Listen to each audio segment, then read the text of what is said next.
Indo-British Advanced Pain Clinic, Noppimayam Surgery Duram. For appointments 9155515563.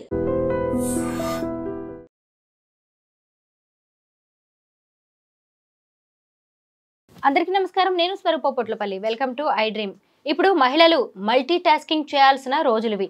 ఓవైపు ఇంటి పని, పిల్లల భారం, ఇంకొక వైపు ఆఫీస్ పనులు చూసుకోవాల్సి వస్తుంది. దీంతో అనేక రకాలైన ఆరోగ్య సమస్యలు వస్తున్నాయి. అసలు పెద్ద పెద్ద జబ్బుల బారిన పడకుండానే ముందుగానే ఫిజియోథెరపీతోనే మనం వీటిని ఎలా అధిగమించవచ్చు, మహిళల్లో వస్తున్న ఫిజియోథెరపీకి సంబంధించిన ఇబ్బందులేంటి అనేది చెప్పడానికి ఫిజియోథెరపిస్ట్ డాక్టర్ భాను పూర్ణిమ గారు ఇప్పుడు నాతో పాటు ఉన్నారు. ఆవిడతో మాట్లాడదాం. మేడం నమస్తే. నమస్తే అండి. ఇప్పుడు ఒకవైపు ఇంట్లో పనులు చేసుకొని మళ్ళీ ఆఫీస్కి వెళ్ళి ఎన్నో పనులు చేయాల్సి వస్తుంది మన ఆడవాళ్ళు. దాంతో బ్యాక్ పెయిన్, స్పాండిలైటిస్ లాంటివి వస్తున్నాయి. ఈ స్పాండిలైటిస్, బ్యాక్ పెయిన్ కి ఎలాంటి ట్రీట్మెంట్ ఇస్తారు ఫిజియోథెరపీతో? Back pain, spondylitis. సో అంటే స్పాండిలైటిస్ అనేది నెక్ దగ్గర వస్తుంది అండ్ లోవర్ బ్యాక్ రీజియన్లో కూడా వస్తుంది.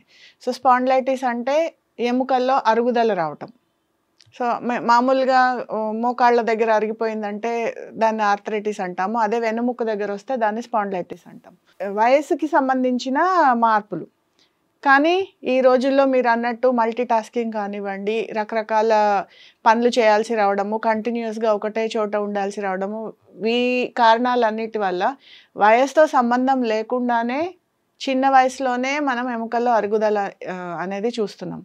సో దీనికి ఫిజియోథెరపీతో మనం ట్రీట్మెంట్ తీసుకోవచ్చండి. ఎక్సర్సైజెస్ చేయటం అంటే ఫస్ట్ నొప్పి ఒకవేళ విపరీతంగా వేధిస్తూ ఉంటే కనుక ముందు నొప్పి తగ్గడానికి సేఫ్గా అంటే మెడికేషన్ అనేది వాడకుండా, సైడ్ ఎఫెక్ట్స్ లేకుండా మనకు ఫిజియోథెరపీ, ఎలక్ట్రోథెరపీ ఎక్విప్మెంట్ తోటి ఫస్ట్ పెయిన్ రిలీఫ్కి మెషిన్స్ తోటి ట్రీట్మెంట్ చేస్తాం. వన్స్ మనకి పెయిన్ తగ్గిన తర్వాత చాలామంది చేసేది ఏంటంటే బాగా ఎక్కువ వేధిస్తారు, ఎస్పెషల్లీ మహిళలు. మనం మహిళల గురించి మాట్లాడుకుంటున్నాం కాబట్టి అన్లెస్ అండ్ అంటిల్ అంటే వాళ్ళ రోజువారీ చేసుకునే పనులకి బాగా ఇబ్బంది అయిపోయి అస్సలు చేసుకోలేని పరిస్థితి వస్తే తప్పితే వైద్యం కోసం బయటకు వెళ్ళరు. ఏముందిలే తగ్గిపోయింది, దీని తర్వాత చూసుకుందాము, నాకు టైం లేదు, అలా పోస్ట్పోన్ చేసేస్తూ ఉంటారు. సో అది కూడా ఒక కారణం అవుతుంది. సో మహిళలు ఇంట్లో ఎవరికైనా ఏ సమస్య అయినా వచ్చినా, భర్తకు కానివ్వండి, పిల్లలకు కానివ్వండి, అత్తమామలకు కానివ్వండి, తల్లిదండ్రులకు కానివ్వండి, సమస్యలు వస్తే మనం ఉన్నాం చూసుకోవడానికి. మనకి సమస్య వస్తే చూసుకోవడానికి ఎవరూ ఉండరు. కాబట్టి చిన్న చిన్న సమస్య మొదలైనప్పుడే మనం దాని గురించి జాగ్రత్త పడి సమస్యను తగ్గించుకొని, సమస్య మళ్ళీ తిరిగి రాకుండా మన జీవన శైలిలో చిన్న చిన్న మార్పులు, మనం చేసుకునే విధానంలో చిన్న చిన్న మార్పులు, తర్వాత ఖచ్చితంగా చిన్న చిన్న ఎక్సర్సైజ్లు చేసుకొని మనము దీని నుంచి బయటపడవచ్చు. మళ్ళీ సమస్యలు తిరిగి రాకుండా మనం చూసుకోవచ్చు. డాక్టర్ గారు, మహిళలు డెలివరీ తర్వాత చాలా వీక్ అవుతూ ఉంటారు. అయితే నార్మల్ డెలివరీలో కావచ్చు, సి సెక్షన్లో ఎలాంటి ఫిజియోథెరపీ అవసరం పడుతూ ఉంటుందంటారు?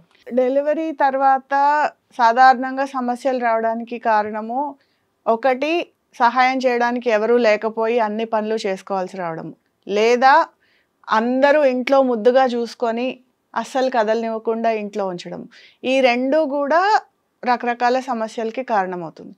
ప్లస్ ఇంకొకటి, డెలివరీ టైంలో ఒకవేళ అనెస్థీషియా ఏమన్నా ఇవ్వాల్సి వస్తే, అంటే సి సెక్షన్ అన్నారు కాబట్టి అనెస్థీషియా ఏమన్నా ఇవ్వాల్సి వచ్చినప్పుడు కూడా చాలామంది లోవర్ బ్యాక్ ఏరియాలో ఇంజెక్షన్ వల్ల కూడా చాలా రోజులు నడు నొప్పితోటి ఇబ్బంది పడుతుంటారు.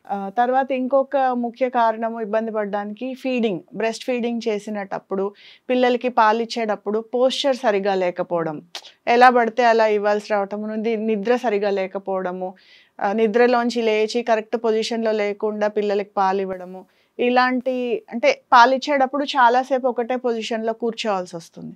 సో దానివల్ల కూడా చాలామంది చాలా సమస్యలు బారిన పడుతూ ఉంటారు. సో నా దగ్గరకి ఒక లేడీ వచ్చారు, అంటే వాళ్ళ బాబుకి 1.5 years బ్రెస్ట్ ఫీడింగ్. ఆవిడేంటంటే పొజిషన్ సెట్ అవ్వక ఏదో ఆడ్ యాంగిల్స్లో పొజిషన్ చేసి లేకపోతే ఒకటే సైడ్ పాలు ఇవ్వటం వల్ల ఆవిడకి మొత్తం ఒక సైడ్ మొత్తము విపరీతంగా నొప్పులు వచ్చేసి చెయ్యి కదపలేని పరిస్థితి వచ్చేసింది, షోల్డర్ లేపలేకపోతున్నారు, ఎల్బో కదపలేకపోతున్నారు, రిస్ట్ కదపలేకపోతున్నారు. ఏ పొజిషన్లో అయితే బాబుకి అంటే చాలా లేట్గా తాగుతాడంట వాళ్ళు, అదే పొజిషన్లో ఉండి ఉండి ఆ పొజిషన్లో చేయి ఫిక్స్ అయిపోయింది. సో ఇప్పుడు ఆవిడ ఆ చేత కనీసం తల దూకునే పరిస్థితి కూడా లేక నా దగ్గరకు వచ్చారు. సో ఆవిడని చాలా కష్టపడి సెట్ చేయాల్సి వచ్చింది. సో ఇలాంటి సమస్యలు అంటే ఇవి బయట అడ్రస్ చేసే ఇష్యూస్ కాదు, ఏవో పెద్ద సమస్యలాగా ఉండదు. అంటే మీకు మాత్రమే ఉన్నాయో అందరూ చేసుకుంటున్నారు కదా, అన్నీ బయట నుంచి రావచ్చు, దానివల్ల కొంచెం నెగ్లెక్ట్ అవుతుంది. సో ఇలా రకరకాల కారణాల వల్ల మన మహిళలు ఎస్పెషల్లీ ఈ రీజన్స్ తోటి బారిన పడుతుంది. అలాంటప్పుడు డెలివరీ అయిన వెంటనే ముందు తల్లి తన ఫిట్నెస్ గురించి చూసుకోవాలి. ఒక పక్క పిల్లలకి పాలు ఇవ్వాలి, తర్వాత తన ఆరోగ్యం చూసుకోవాలి, పిల్లల దీని గురించి చూసుకోవాలి. సో ఎంత పిల్లలతో బిజీగా ఉన్నా కూడా తన కోసము సమయం కేటాయించుకొని తన ఫిట్నెస్ మీద దృష్టి పెట్టి కొన్ని చిన్న చిన్న ఎక్సర్సైజెస్ చేయడం. అంటే డెలివరీ అయిన మనం ఇమీడియట్గా వితిన్ 1 month లోపల ఇలాంటి జాగ్రత్తలు తీసుకుంటే సమస్య పెద్దది అవ్వకుండా చూసుకోవచ్చు. డాక్టర్ గారు, ఇప్పుడు పసిపిల్లలకు కూడా ఫిజియోథెరపీ అవసరం పడుతుంది. ఎలాంటి హెల్త్ ప్రాబ్లమ్స్ వచ్చినప్పుడు మీరు ఫిజియోథెరపీ చేస్తుంటారు? పసిపిల్లలు అంటే సాధారణంగా సెరిబ్రల్ పాల్సీ అంటే డెలివరీ టైంలో ఒకవేళ బేబీకి ఆక్సిజన్ సరిపోకపోతే, బ్రెయిన్కి ఏదైనా ట్రామా జరిగితే అలాంటి పిల్లల్లో సెరిబ్రల్ పాల్సీ అనే సమస్య వచ్చే అవకాశం చాలా ఉంటుంది. లేదా ఈ డెలివరీ టైంలోనే పిల్లలకి ఏదైనా సమస్య రావటం, లేదా డెవలప్మెంటల్లో ఏదైనా ప్రాబ్లమ్స్ ఉండటము, లేదంటే బ్రెయిన్లో చిన్న చిన్న క్లాట్స్ ఏర్పడము, ఇలాంటి సమస్యలు ఏర్పడితే చంటి పిల్లల్లో ఫిజియోథెరపీ అవసరం పడుతుంది. అంటే పుట్టగానే డాక్టర్స్ డయాగ్నోస్ చేస్తారు. సో అలాంటప్పుడు ఏంటంటే డిలే చేయకుండా ఇమీడియట్గా పిల్లలకి అంటే డెవలప్మెంట్ అయ్యే లోపల, అంటే వాళ్ళకి మైల్ స్టోన్స్ అన్నీ సజావుగా జరిగేటట్టు కనుక మనం చూసుకుంటే చాలా వరకు వాళ్ళ సమస్యలను అధిగమించడానికి అవకాశం ఉంటుంది. ఇప్పుడు యాక్సిడెంట్స్ అయినప్పుడు ట్రీట్మెంట్ తీసుకుంటారు, ఆ తర్వాత ఫిజియోథెరపీ మీద పెద్దగా ఎవరు దృష్టి పెట్టారు. ముఖ్యంగా మహిళల దగ్గరకు వచ్చేసరికి, మగవాళ్ళంటే సరే ఇంటికి బాగా పెద్దవాళ్ళు, వాళ్ళకి ఏదైనా చిన్నది జరిగినా ఎక్కువ కేర్ తీసుకుంటారు.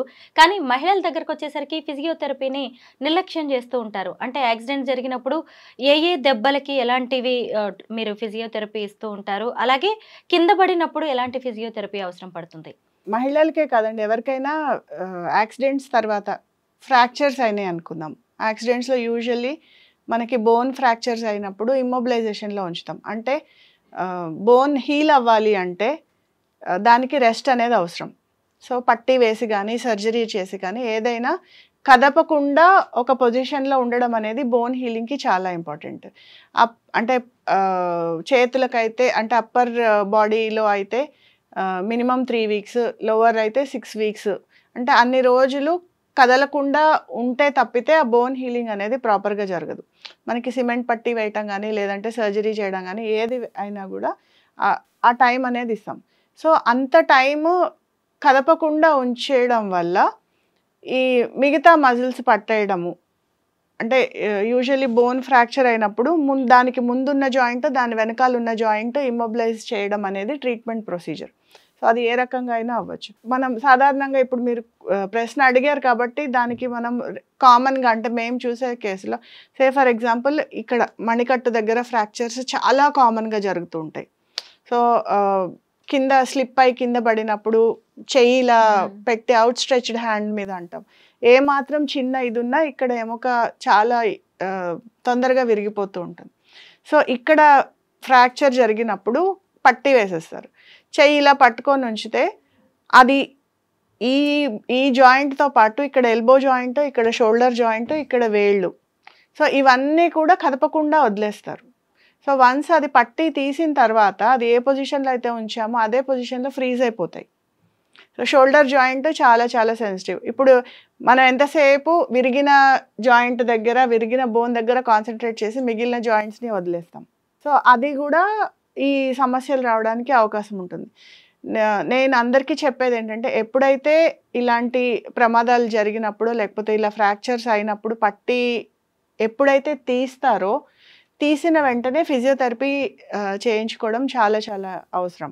ఆ పట్టీలో ఉన్నప్పుడు కూడా సో ఆ పర్టికులర్ జాయింట్ కాకుండా ఫింగర్స్ అంటే మిగిలిన జాయింట్స్ని కదుపుతూ ఉండడము, చిన్న చిన్న ఎక్సర్సైజెస్ చేసుకోవడము చేస్తే ఇంత సమస్య తీవ్రంగా లేకుండా చూసుకోవచ్చు. బట్ వన్స్ పట్టీ తీసిన వెంటనే కనీసం ఒక వారం రోజులు కంపల్సరీ, ఎందుకంటే అలాంటి సమయంలో చాలా నొప్పులు ఉంటాయి. సో సాధారణంగా ఏమనుకుంటారు, పట్టీ ఇప్పుడే తీశారు కదా, నొప్పి తగ్గిన తర్వాత మనం మూమెంట్ చేద్దాము అన్న ఆలోచనలో ఉంటారు. కానీ అలా కాదండి, మూమెంట్ చేస్తే కానీ నొప్పులు తగ్గవు. మూమెంట్ చేసినప్పుడు నొప్పి వస్తుంది, ఆ నొప్పికి భయపడి మూమెంట్స్ చేయడం మానేస్తారు. సో నా దగ్గరికి ఒక ఆవిడ వచ్చారు, ఆవిడ అలాగే ఫ్రాక్చర్ అయింది, ఫ్రాక్చర్ తర్వాత ట్రీట్మెంట్ అంతా అయిపోయింది, వాళ్ళ మదర్ తనని చూసుకోవడానికి వచ్చారు, తనకు ఒక చిన్న బాబు. నొప్పి తగ్గాక మూమెంట్ చేయొద్దు, ఇప్పుడేగా పట్టీ విప్పారు, కొన్ని రోజులు రెస్ట్ తీసుకో. అలా ఆవిడ 3 months 4 months ఇంకా వస్తుంది అని గడిపేశారు. దాని తర్వాత చూస్తే కనీసం ఇప్పుడు ఈ చెయ్యి ఎలా ఉందో అలాగే ఫ్రీజ్ అయిపోయింది, ఇలా దగ్గరికి కూడా రావడం మానేసాయి వేళ్ళని. సో రైట్ హ్యాండ్ చాలా ఇబ్బంది పడి చాలా చోట్లకి వెళ్ళి ఇది చేసిన తర్వాత నా దగ్గరకు వచ్చారు. ఆవిడకి మామూలుగా సాధారణంగా ఒక 5 రోజుల నుంచి వారం రోజుల్లో తగ్గాల్సింది, ఆవిడకి ట్రీట్ చేయడానికి నాకు 1.5 నెలల టైం పట్టింది. అండ్ చాలా పెయిన్ఫుల్గా కూడా ఉంటుంది. సో అంత దాకా పరిస్థితి తెచ్చుకోకుండా నొప్పి తగ్గాక మూమెంట్ చేద్దాము అని ఆలోచించకుండా, ఇప్పుడు మనకి డాక్టర్ మనకి ప్రిస్క్రిప్షన్లో రాస్తారు ఎంత పర్సెంటేజ్ వెయిట్ పెట్టచ్చు, ఎంత దీంతో మూమెంట్ చేయొచ్చు అని. సో దాని ప్రకారము ఫిజియోథెరపీ ఖచ్చితంగా చేయించుకుంటే సమస్య తీవ్రం అవ్వకుండా చూసుకోవచ్చు. డాక్టర్ గారు, ఒక 50 ఏళ్ళు దాటాయంటే చాలు ఆడవాళ్ళలో మోకాళ్ళ నొప్పులు మొదలైపోతున్నాయి, మోకాళ్ళ చిప్పలు అరిగిపోయాయి అంటున్నారు. అయితే సర్జరీ వరకు వెళ్లకుండానే ముందుగానే ఫిజియోథెరపీతో అవి ఏమైనా తగ్గించుకునే అవకాశం ఉంటుందా? మీరు 50 ఏళ్ళు అంటున్నారు, 35 ఏళ్ళ వాళ్ళలోనే అరుగుదల చూస్తున్నారు. అది కరెక్టే. 35 ఏళ్లకే అరుగుదల అనేది కనిపిస్తోంది. ఎక్స్రేలలో కూడా అరిగిపోయినట్టు స్పష్టంగా కనపడుతోంది. సో సర్జరీ దాకా అంటే ఇప్పుడు 50 ఏళ్ల వయసుకి సర్జరీ అనేది అంత శ్రేయస్కరం కాదు, ఎందుకంటే సర్జరీ చేసినప్పుడు ఆ జాయింట్ లైఫ్ 12 నుంచి 15 సంవత్సరాలు మ్యాక్సిమం. సో ఒకసారి సర్జరీ అయిపోయిన తర్వాత మళ్ళీ ఆ జాయింట్ దాని లైఫ్ అయిపోయినప్పుడు అప్పుడేం చేస్తారు, మళ్ళీ ఇంకొకసారి సర్జరీ చేసుకోలేరు. సో అందుకని మహిళల్లో అంటే సాధారణంగానే పనులు ఎక్కువ చేయటం వల్ల కావచ్చు, లేదంటే కాల్షియం తక్కువగా ఉండటం వల్ల కావచ్చు, సో ఇలాంటి కారణాలతో ఎప్పుడైతే మోకాళ్ళ నొప్పులు మొదలవుతాయో మనల్ని ఫిట్గా ఉంచుకోవడం, యాక్టివ్గా ఉంచుకోవడం, వాకింగ్ అనేది కంపల్సరీ చేసుకోవడం. సో మేము ఎవరికైనా వాకింగ్ అనేది సజెస్ట్ చేసినప్పుడు అందరూ అడుగుతారు, మేము ఇంట్లో చాలా పనులు చేసుకుంటామండి, ఇంకా మాకు ప్రత్యేకంగా వాకింగ్ ఎందుకు, అసలు మాకు టైం సరిపోదండి, మాకు పిల్లలతోటే సరిపోతుందండి, బాక్సులు కడతాం, ఇంత పని చేస్తాము, మాకు ఇంకా ప్రత్యేకంగా వాకింగ్ ఎందుకు అని అడుగుతారు. కానీ అది కరెక్ట్ కాదండి. వాకింగ్ అనేది ఖచ్చితంగా 24 గంటల్లో ఒక 40 నిమిషాలు ఉదయం కావచ్చు, సాయంత్రం కావచ్చు, ఏదో ఒక సమయంలో వీలు చూసుకొని 40 minutes వాకింగ్ అనేది చేసుకుంటే ఈ సమస్యలు రాకుండా చాలా వరకు ఆపొచ్చు. వన్స్ ఒకవేళ సమస్య మొదలైంది, చాలామంది అడుగుతారు అసలే మోకాళ్ళు అరిగిపోయాయి, ఇంకా నడిస్తే ఇంకా ఎక్కువ అరిగిపోతాయి. అది కూడా కరెక్ట్ కాదండి. వాకింగ్ అనేది కంపల్సరీ చేసుకోవాలి.